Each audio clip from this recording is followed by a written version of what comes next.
France Inter.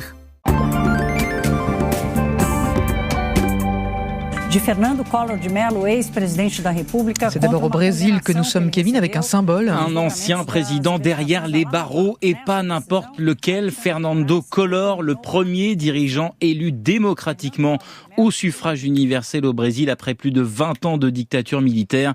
C'était en 1990. Il a été arrêté vendredi et incarcéré dans la foulée en application de sa condamnation à 9 ans de prison prononcée en 2023 dans une affaire de corruption, arrestation ordonnée par la Cour suprême qui l'a débouté de tous ses recours. Fernando Collor a aujourd'hui 75 ans. Il avait démissionné dès 1992 à mi-mandat face à l'ouverture par le Parlement brésilien d'une procédure de destitution.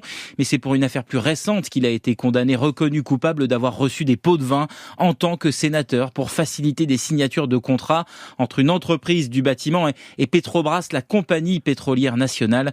Depuis la fin de la dictature, 4 anciens présidents sur 7 ont eu affaire à la justice et le Brésil attend le procès de Jair Bolsonaro pour tentative de coup d'État.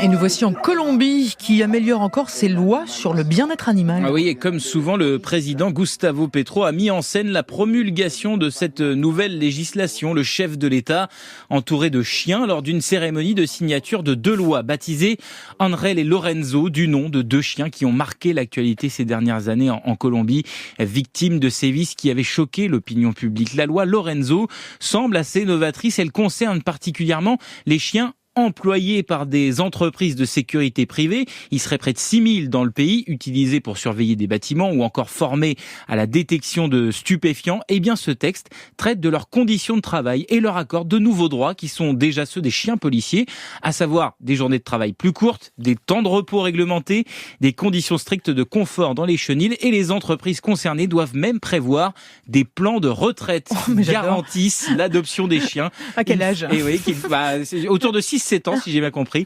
Une fois qu'ils sont trop vieux pour travailler, ils doivent pouvoir être adoptés. L'autre loi, Andrel, renforce les sanctions contre les auteurs de maltraitance, jusqu'à 4 ans de prison pour ceux qui tuent intentionnellement un animal.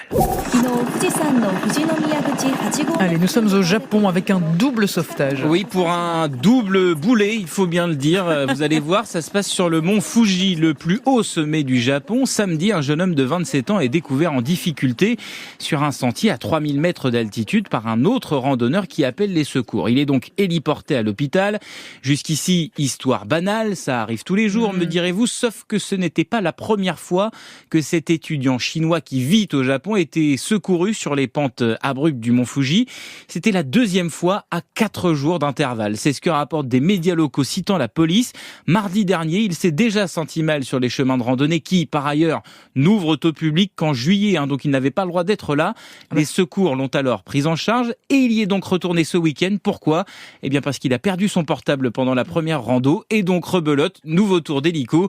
Et je suis désolé de vous dire qu'on ne sait pas pour l'instant s'il a retrouvé son téléphone. Aïe aïe aïe, il y retourne demain. Peut-être, bon, on sait pas. Je vous tiendrai au courant. Allez Kevin, oui, à demain, s'il vous plaît, tenez-nous au courant. Vous partez en passant par un endroit bien plus chaud. Tiens, nous faisons escale au Mali. En effet. Avec Oumou Sangaré, Kélémani. Vous êtes sur France Inter et dans Un jour dans le monde.